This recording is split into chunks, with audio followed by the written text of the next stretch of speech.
Fantastic. Well, good afternoon and welcome. Thanks for joining us at Preparing K-12 Educators Using Emergent and Effective Teaching Professional Development. My name is Jennifer Diaz. I'm the Vice President of Education for the Everglades Foundation, a former public school teacher and science educator. And we're also joined with Erin Mitchell. Erin. Hi, everyone. It's so wonderful to be here. I'm excited to spend this session with you. I currently just graduated with my PhD, so that's exciting. And I'm a high school and middle school science teacher at Palm Beach Day Academy. Thank you for having me. Thank you, Erin. And I'm really here just to share a little bit about how this program started, kind of what we're using the tools. Erin's really the star of the show here because she's taken our program and really helped us to identify what we're doing well and maybe things we still need to work on through all types of data protocols that we have in place. And so just in case, the Everglades Foundation was founded in 1993 by two outdoor enthusiasts who were fishing in Florida Bay and realized that we were having some pollution issues and some really bad ecosystem problems. The Everglades Foundation works to restore America's Everglades through science, advocacy, and education. So it's really neat that we have a group of 6 educators that get to work side by side with scientists on developing curriculum for K-12 teachers throughout the state of Florida. It's important because it's one of the greatest, only America's Everglades in the world, right? One of the largest restoration projects in the world. It provides water supply for 9 million Floridians, and it's the economic driver behind our state of Florida with boating, fishing, jobs, tourism, one of the largest fishing capitals of the world. And it's a really great place to bird. But it's been degraded over 150 years, and we face a number of challenges as we move forward in restoration and how to mitigate that. But we have a whole generation of students throughout the state of Florida, almost 3 million of them. And we learned very quickly that they're not really getting Everglades education and about their fresh water and where it comes from. And so we developed the Everglades Literacy Program.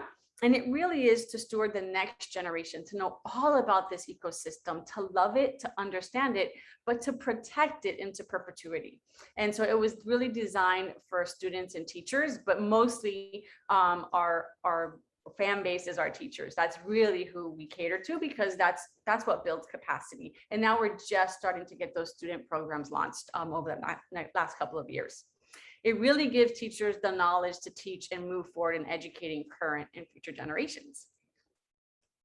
So you'll see a few pictures of our program here, and our program really starts with a solid K-12 curriculum to empower the next generation of conservation stewards by investing in teachers to drive the cultural change for the benefit of both their schools, local, and ecological community. I mean, we're learning a lot in a number of different programs, which I'll share with you on a little map slide about how that looks for our program.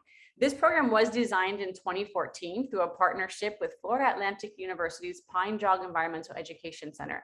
And they were critical in how we launched and designed our curriculum and developed our teacher trainings. The Everglades Foundation didn't have an education team. They had a really strong science development advocacy team, but not education. So it was fairly new for the Everglades Foundation.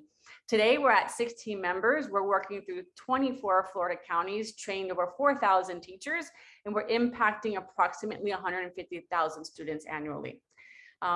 In addition to our Everglades Literacy Program, which includes our teacher training and full free curriculum. And so when you leave here, you can just go to evergladesliteracy.org and we'll chat it to you. Everything is free in your teacher toolkit. You can access anything you need to teach about the Everglades.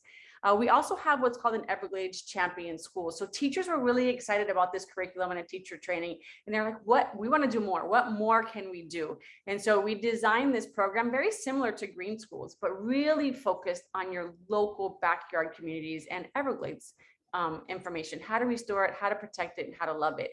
And they really start to change that culture within their school because the whole school is involved at that point, administration, anybody that works under that school umbrella. So we started in 2013, and just very quick through our timeline, you'll notice we developed the curriculum. We had lots of, our original goal really was to train 100 teachers in 3 different counties.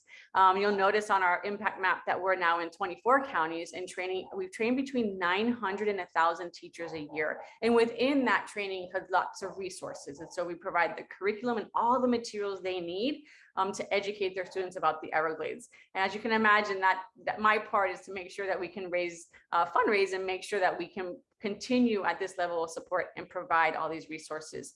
You know, I was a teacher for many years. I learned very quickly that we have to minimize these barriers to make sure that we can keep this program sustainable and important, and teachers find that they're investing in something that's critical to both their teaching profession, but also to our environment.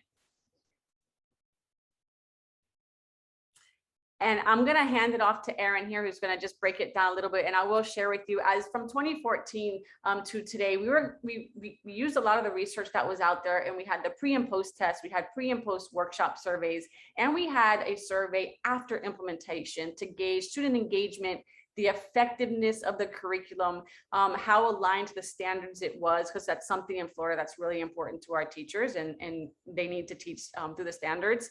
And so we had all this information from thousands of teachers, and we didn't really know what the next steps were. What were we going to do with it? And anecdotally, I had a lot of information. It would tell us we had a great workshop. We had so much fun.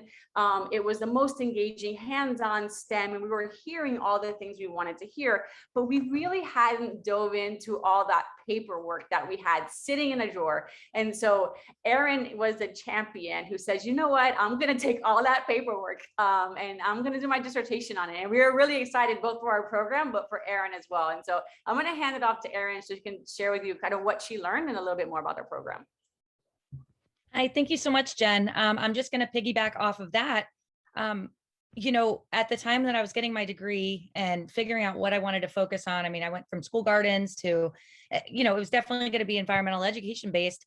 That's when I got trained to be an Everglades literacy trainer and learned about this amazing curriculum. And so years went on and I was invested. I knew, or I believed how effective it was. I was so excited. I was honored to be a part of it.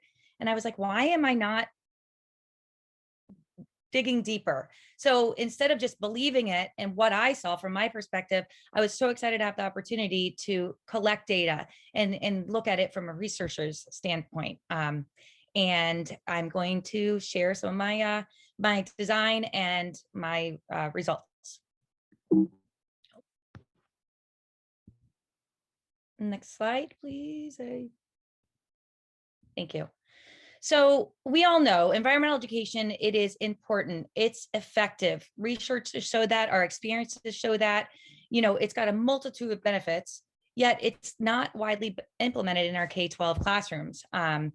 You know, research shows, you know, teachers in general have so many barriers to implement it, and the complexity of EE alone also adds additional barriers. So I was thinking, you know, maybe professional development. Is there professional development that's designed specifically for EE? And we know there is, but what are the effective components of it to help increase implementation in our K-12 schools?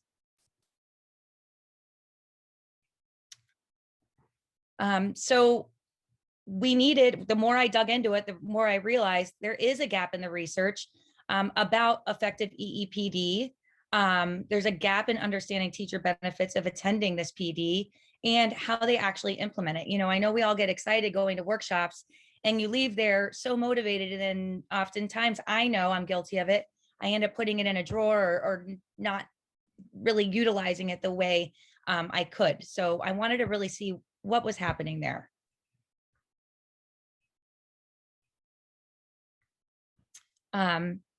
So when I started doing my research, these are the main focus points of the most effective components of professional development.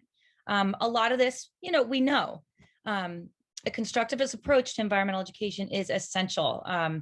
You know, hands-on, learning by doing, coming to the classroom with prior knowledge and connecting it to experiences with your peers, gaining new perspectives. And you can see here, the one thing that I have to admit, I had no clue what it was andragogical practices when I dove into this research. I always connected PD to pedagogical practices, right? And they're overlapping. There's a lot of similarities there, but specifically looking at how adults learn, how they need to know how they learn and what they're learning, and that they have an urgency. They want to be able to implement what their newly, gained knowledge. So the ones, the key terms here that are highlighted or key points, the Everglades Foundation already had in place. And I really believe they had the other two as well. Andragogy. I mean, once we dive a little bit deeper into the program, you'll see that they definitely use a constructivist approach, and they're very methodical in how their facilitators conduct the workshop. So once again, the purpose of the study is to really, not only determine effective components of the Everglades literacy teacher training, but us as educators, what's the most important thing? Student benefits, right? Student experiences. So I wanted to take it further than that. I wanted to see if the workshop was effective, and if so, what components were or were not. Then I wanted to learn more experiences about the experiences of the educators at the workshop. And then if they implemented it, and if they did, what was their experience during that? And then ultimately, students, what impact did it have on the students? And also to contribute to the research.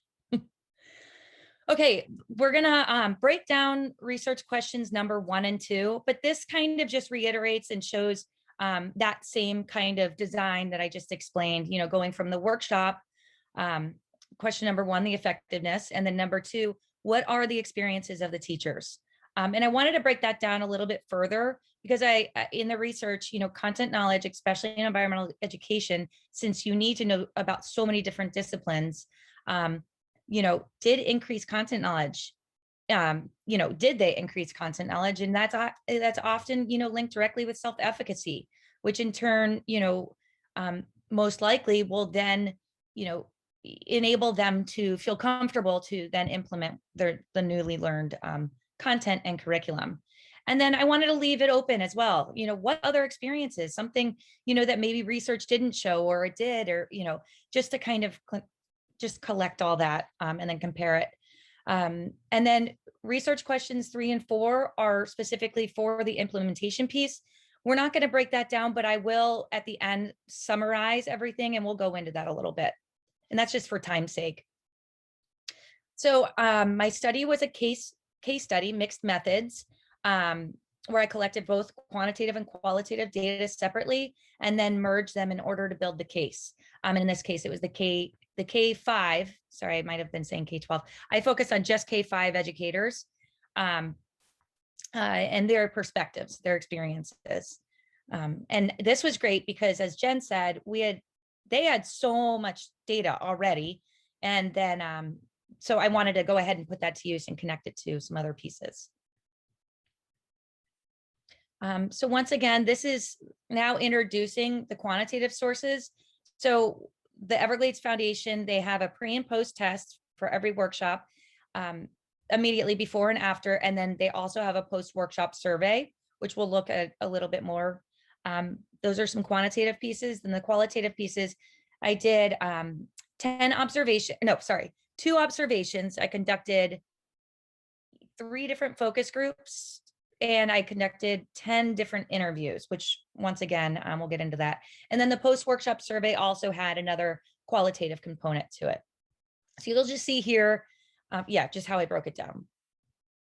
So observations, this was really fun for me because I've been a trainer, I've been trained, I've used it in my classroom, but once again, to sit back as the researcher and just, it made me notice and realize and think about so many other things that I hadn't when I was fully immersed in it. So once again, going back to how I started, I knew I had major biases. I knew I loved this organization. I knew, or I thought it worked, so I made sure I had plenty of protocols, did member checking, had a lot of different procedures to where I knew I was keeping that aside. So I collected it, and then the data analysis for qualitative, I did several rounds of coding, made themes and sub themes, and used both MaxQDA and Excel to then dissect it and compare the data. Focus groups, once again, these are just 15 to 20 minutes, short little sessions. I had 3, I'm sorry, I said I had 3 before. I did 2 groups of 3 volunteers. This was immediately after the workshop. And this was really fun as well to just kind of hear them back, going back and forth and kind of sparking each other's ideas. And so this really did provide a lot of other important data. Interviews, these went more in depth once I had and once again, I had protocols set. I already had my questions pre-thought out, but it was a flexible setting. So if something else came up, I could jump off that and just go back and forth. Once again, it was audio recorded, transcribed. You'll see here, the site was based on convenience. All this data that was collected was between 2019 and 2020. So guess what hit right in the middle of that? COVID. So it definitely put some more barriers into collecting the data, but we had plenty of volunteers, so that was good.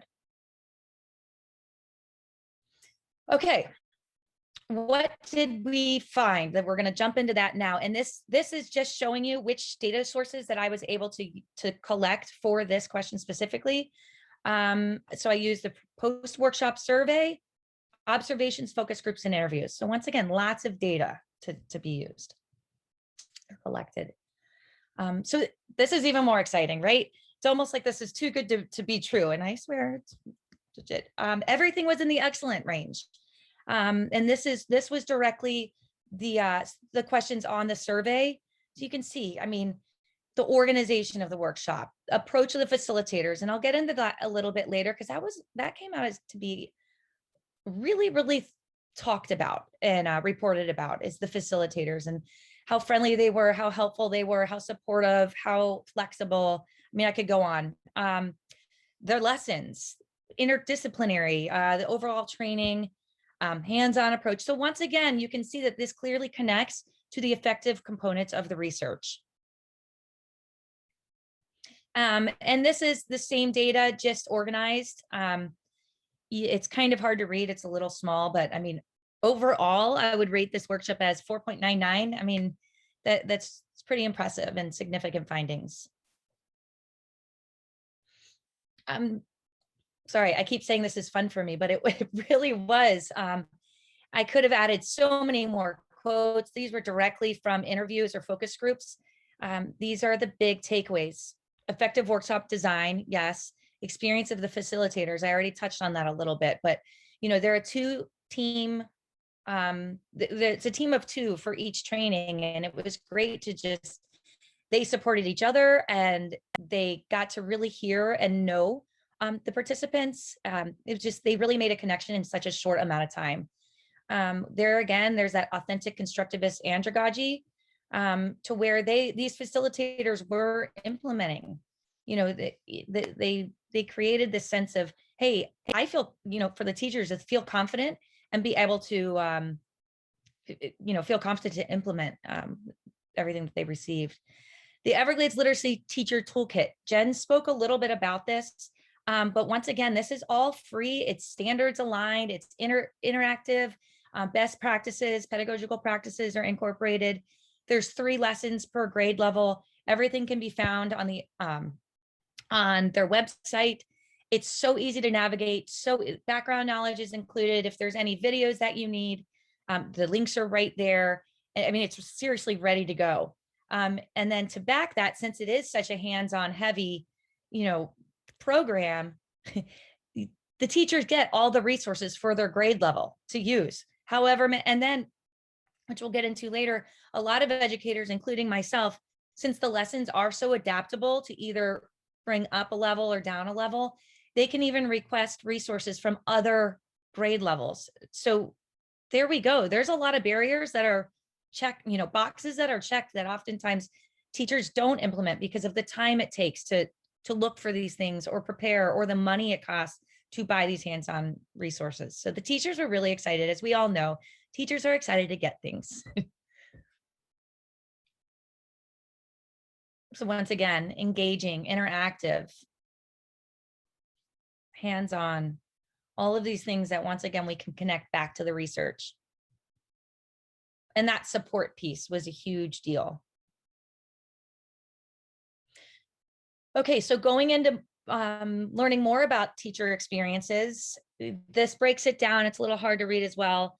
I used for research question 2, A and B, the content knowledge and self-efficacy, I could use all the data resources. And then research question C, I'm not sure why that's on there twice. Anyway, I just wasn't able to use the pre-post tests because that just didn't have any questions pertaining to those experiences. Okay, once again, majorly significant findings. This is the pre-post, the standard deviation and pre-post mean scores for the pre-post test data. Sorry, it's an average of it. And you can see, the post-test mean score was 96% for the content knowledge, a mean difference of 48%. That's huge. It doubled for how they did on the pre-test.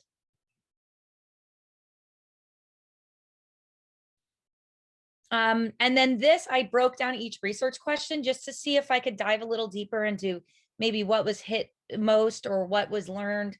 Once again, these are all pretty high scores. I would like to, other research questions that could come out of it could be, maybe they already knew some content coming into that, the prior knowledge, but okay. Erin, I didn't want to mess you up. I did want to say, I love this slide because it shows you our pre-post questions here. And what does the KOE stand for, which is our watershed, Kissimmee, Okeechobee, Everglades. But we have teachers who were born and raised in Florida, and we loved our pre and post because we got King of the Everglades and Kingdom of the Everglades and all kinds of fantastic answers. But it was really telling to us that we didn't know what our watershed was, where it was, and how important it was to our state. And so I love these questions and what Erin pulled out of it, that there's a lot of content knowledge gains because we weren't teaching it and educating our teachers about it at the capacity that we are today. And I'll jump onto that too. I was born and raised right here in Palm Beach County. I've always loved the outdoors. I've always played outside. I've always loved learning about it. And the more I started learning about our Everglades, the more I realized I did not know. And that I'm somebody who was born and raised here with a passion about the environment. So, something really needed to be done to enhance our education's focus on it. Once again, very significant findings for the pre-post test mean scores of self-efficacy. Oftentimes, like I said, content knowledge, once the teachers have those experiences in the workshop of actually doing some of the lessons, they gain the content knowledge, and then they oftentimes found here that their self-efficacy also went up a significant amount.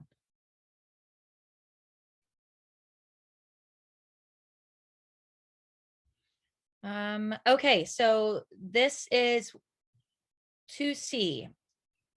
Other post-workshop survey, other feelings.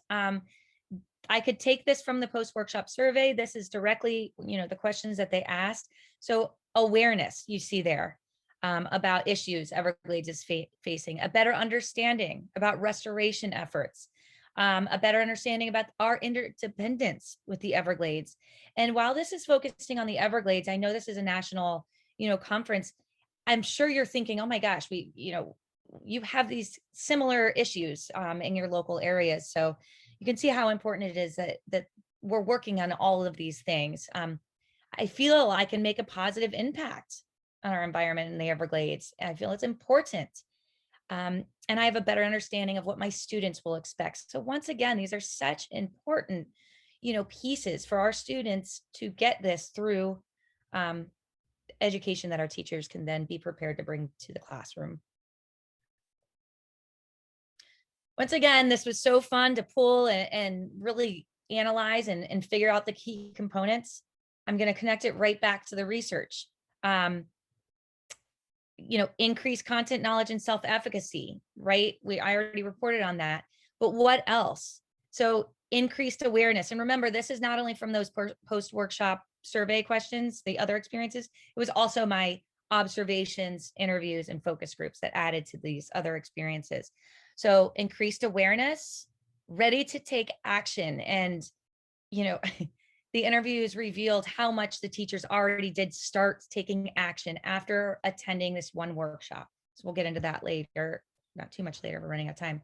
Ready to take action, because when they did, well, they requested, they wanted to have ongoing support from the Everglades Foundation, and that the Everglades Foundation absolutely does provide that.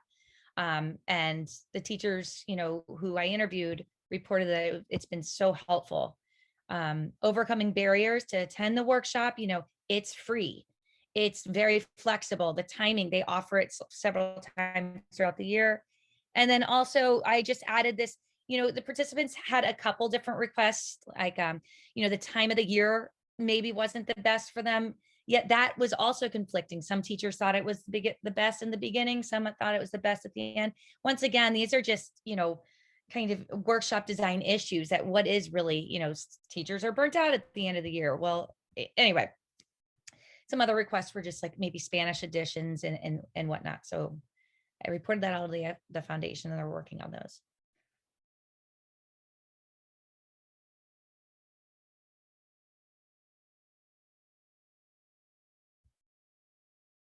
Okay, so overall conclusions. So teachers who did attend a highly effective PD, once again, I'm just increased awareness, content knowledge, self-efficacy, skills and motivation to take action.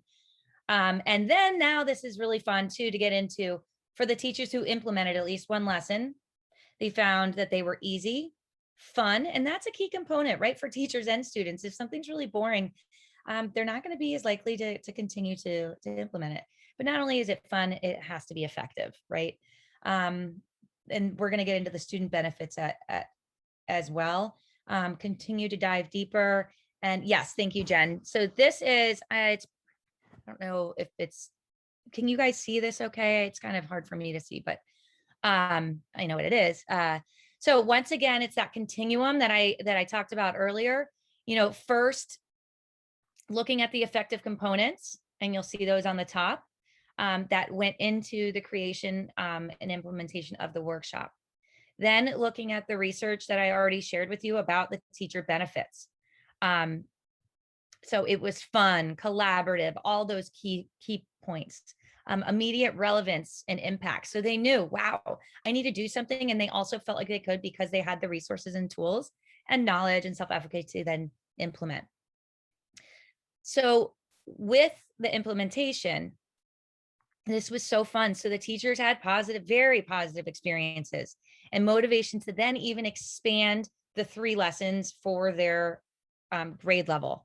They, had very positive experiences. Like I said, it was easy to implement. They didn't have to find the resources.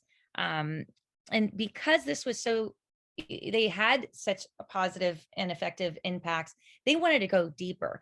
These teachers were reporting, once again, like I said, using other lessons from the toolkit, but then also having community-based events, having week-long celebrations of the Everglades, having the students take leadership, taking action, everything from starting school gardens or restoring native habitats, to, like I said, community celebrations, getting parents involved. And what was great too, something positive that did come out of COVID, where the teachers, they continue to implement it while the kids were at home. And they felt like then they could get the parents and siblings involved even more because they were all in the house together. So they said that they felt like the impact maybe went even a little further. And the families really enjoyed those experiences as well. And then once again, most important focus, student benefits, right? Why are we doing all of this? Well, the students, they had collaborative and hands-on experiences. They showed that they increased their content knowledge and awareness. They were having fun, engaged, and motivated to take action. Like I said, student leadership played a huge role in this.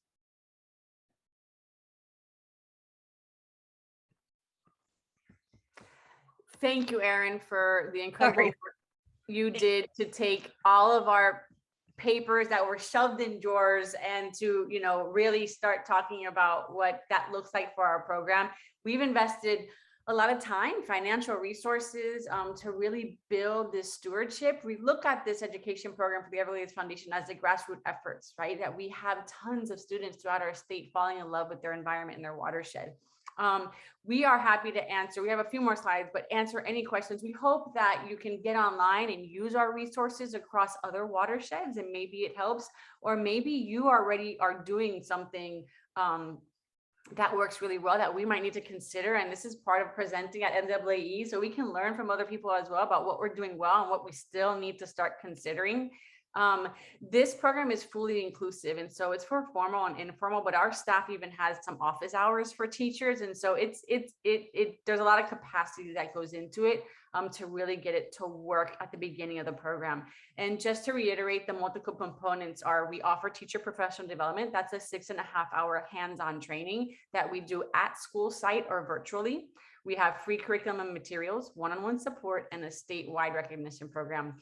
And really, our outcomes of this model have shown improvements. We did a student study about 300 third grade through fifth grade students, and we measured the Everglades understanding, the knowledge of their local watershed, and how their feelings towards the environment, if they improved or not, just through 3 hours of instruction, which is really our 3 lessons. I mean, we got some significant data from it, but hopefully we'll be able to expand that research about students. And we also made sure that we were asking questions that were more of a standards aligned questions, so the teachers can understand how they're connecting with those student impacts as well. While we're switching, I just wanted to say too, all the other data resources, it was over 200 that I collected. So Jen kept saying we had so many, and that was just from 1 year. Sorry. That's right. So implications for future research. We're 7 years old, right? So I always call us like we're toddlers, but we're growing so fast that we want to make sure we're using the programmatic pieces that are really benefiting both our teachers, our students, and our communities and our environment. And so we're building sustained learning communities. Teachers' perspective and student benefits are really important to us, for we're continuing to learn and see what tools are out there that we should be implementing to measure these types of benefits. But we always have to build monetary, right? Sustaining this program to make sure that it's not a one-off for our teachers. Overcoming barriers, I think we're there for that already as well. And then conducting a formal study to measure that student learning, and just a little bit that we had about 300 students in grades 3-5 and got some really significant results. And so we're hoping to expand that research there as well. Our program's also growing, and so while we offer professional development and curriculum, you'll see online at evergladesliteracy.org to kindergarten through 12th grade. We also have programs that we're working. Earth Force has been really amazing in our middle school champions and actions and high school champion action. That is in pilot year 2. And so we're also hoping to see what happens in different school settings like middle and high school, and what are those barriers for those students and teachers, and how do we mitigate that as well. Thank you for attending our session, allowing us to share for the first time, I'll admit, our program and some of a little bit of the research that's happening within the Everglades Foundation and our education program. We'd love to answer any questions, share any feedback that would be helpful in the time that we have remaining. Yeah, good question. So they can reach out to us. We have a contact us on our website. And so we go model lessons for them. We will continue to provide materials. We offer support through our Everglades Champion Schools program, and also those office hours. So they email Arlisha, one of our team members, and we'll sit with them after school, and we'll do a virtual conference with them and just help them work through, if they're just talking about Everglades Champions, how do you roll it out? How do you build community partners? But also some of the lessons they may have questions with about how to implement it. During our workshops, though, we do go through modeling those lessons. So it's very, it's driven by teachers and how they engage with each other. And they meet teachers from across the state, and they learn about each other and their systems and how they implement Everglades environmental education in their schools. And so that camaraderie and that training is really important to teachers. We learned that just getting together and talking about it and working through these issues has been really important to them. Molly, I write grants. We also have private donations as well, foundation giving, and I do grant writing as well. Yeah. Oh, that's right. Thank you, Alicia. We do communicate with them a lot. We have monthly newsletters. We have a Facebook page and a Twitter account. And so that Facebook page is mostly for our teachers, and they share stuff, and we share new things that are happening in our program and new ways to interact and connect with us. But that newsletter is a really good tool for our teachers, and they get up-to-date information about what's happening. Also in our newsletter, we align. So if they're teaching a certain physical science or earth-based science, we find those lessons in our curriculum and just remind them that I know you're here and you're pacing for your school, and here's some resources you can use. We had to pivot pretty quickly during COVID, as you know. And so we took all of our lessons and we made them little mini lessons, if you will, that you can go online to our website. And Bianca would have to remind me what we named, because we've changed the tab name a few times as we move through a pandemic to an endemic. And but they're online resources, and they're really quick additional instructional resources. Thank you. And all of those are online. You can find them in little video snippets or little activity cards that kids can just continue to stay engaged with. And teachers, you know, they were teaching in class and on Zoom and out of class. And we just wanted to make sure that we continued to support them, and they had readily available good resources to use while they were also trying to figure out how are they teaching and what modalities they would have to use to teach. Well, if there are no more questions, we thank you again so much for attending. Our email addresses are here. Feel free to please email us with any other questions. I'll upload the presentation and make sure that you have that for you guys. And then please visit the website. There's a lot of information there. And if there's something that you discover that you'd love to share, please let us know. Erin, thank you. Thank you, Jen, and thank you, everyone.